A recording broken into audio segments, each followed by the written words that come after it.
Devletlerin veyahut da çeşitli grupların tarihi çok önemsediklerini görüyoruz. Yani bizler tarihte ne gibi bir fayda umuyoruz ki tarihi bu kadar çok önemsiyoruz. Örneğin şu anda devletlerin üniversite kürsülerini oluşturduklarını, bu husus için profesörlerin, doçentlerin veyahut da işte efendime söyleyeyim doktorların görevlendirildiğini, liselerde tarih derslerinin konulduğunu görüyoruz. Bu kadar çok yatırım yapılan bir alanın sadece geçmişteki hikayelerin anlatımı ile ilgili sınırlı kalmayacağı belli oluyor. Yani sadece geçmişteki hikayelerin anlatımıyla ilgili bir fayda bekleniyorsa bu mümkün değildir. Yani tarih bu şekilde fayda vermez. Ancak tarihin günümüzde şuur oluşturan bir bilim dalı olduğunun farkına varırsak o zaman biz tarihten gerekli faydayı sağlamış oluruz. Bu hususta Müslümanlar olarak siyer üzerinde durduğumuz zaman Kur'an-ı Kerim'in ve hadisin yanında ek bir kaynak olarak değerlendirildiğinde beklenen faydanın çok daha üzerine çıkacağımız bellidir.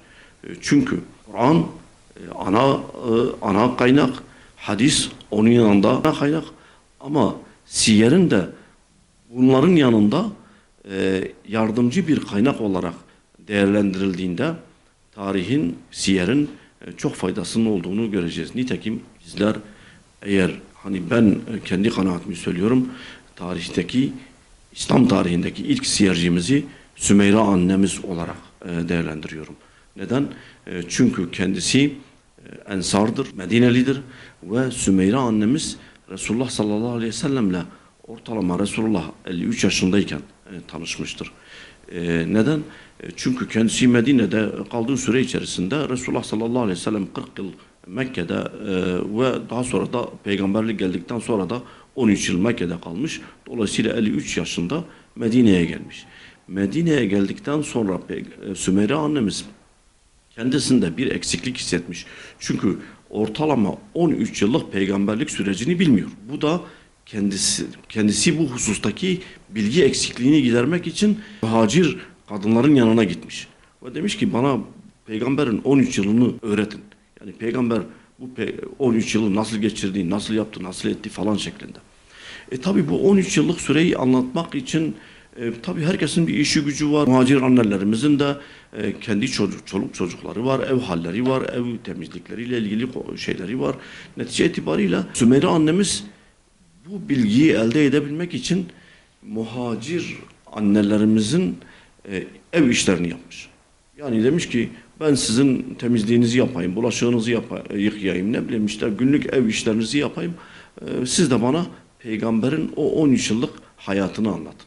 Ve bu şekilde Sümeyra annemiz peygamberin o Mekke dönemi dediğimiz hayatını öğrenmiş. Zaten Medine'yi beraber yaşıyorlardı. Ama o orada kalmamış. Sümeyra annemiz gelmiş bunu çoluk çocuğuna anlatmış, ailesine anlatmış. İşte Avf diye, Muaz diye, Muaviz diye çocukları var. Bunları anlatmış. Ve bu anlatımlar onların üzerinde o kadar çok etki yapmış ki çocuklar Bedir Savaşı'nda bir şehit vermiş. Ama geri kalan ikisi de Ebu Cehil'i öldürmüş. Bu kadar önemli bir konuyla karşı karşıyayız. Yani bu anlatımlar onlarda o kadar çok etki bırakmış ki Avf, Muaz, Muaviz Bedir Savaşı'nda sadece kendilerine Ebu Cehil'i hedef almışlar. Niye? Çünkü onlar annelerinden Ebu Cehil'in peygambere ne kadar çok eziyet çektirdiğini, ne kadar işkence çektirdiğini, ne kadar baskı uyguladığını, ne kadar hakaret ettiğini öğrenmişler. Bu öğrenimler onlarda o kadar çok etki bırakmış ki peygambere bu kadar çok eziyet eden birisini biz bu savaşta fırsat varken öldürelim diye kendilerine bir hedef koymuşlar.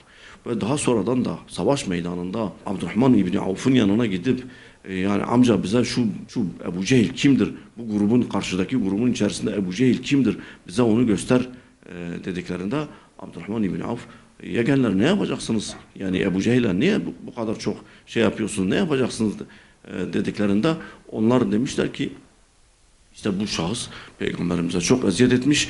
Biz hedefimize bunu koyacağız. Bunları öldüreceğiz. O ara işte Ebu Cehil görünüyor.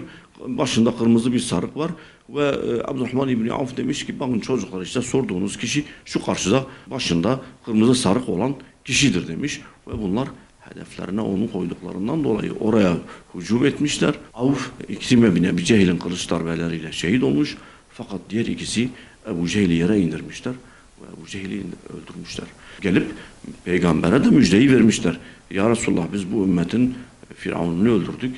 Biz Ebu Cehil'i öldürdük şeklinde. İşte tarihten beklenen, siyerden beklenen fayda budur.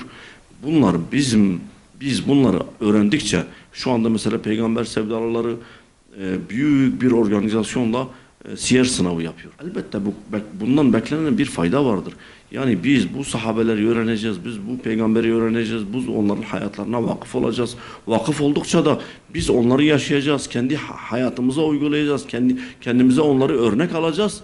Dolayısıyla İslam toplumunun temeli, İslam medeniyetinin tekrar yeşermesinin zemini oluşabilir. Bu nedenle siyerin öğrenilmesi, tarihin öğrenilmesi çok faydalı bir fiil olmuş olacaktır. Teşekkür ederiz. Allah razı olsun.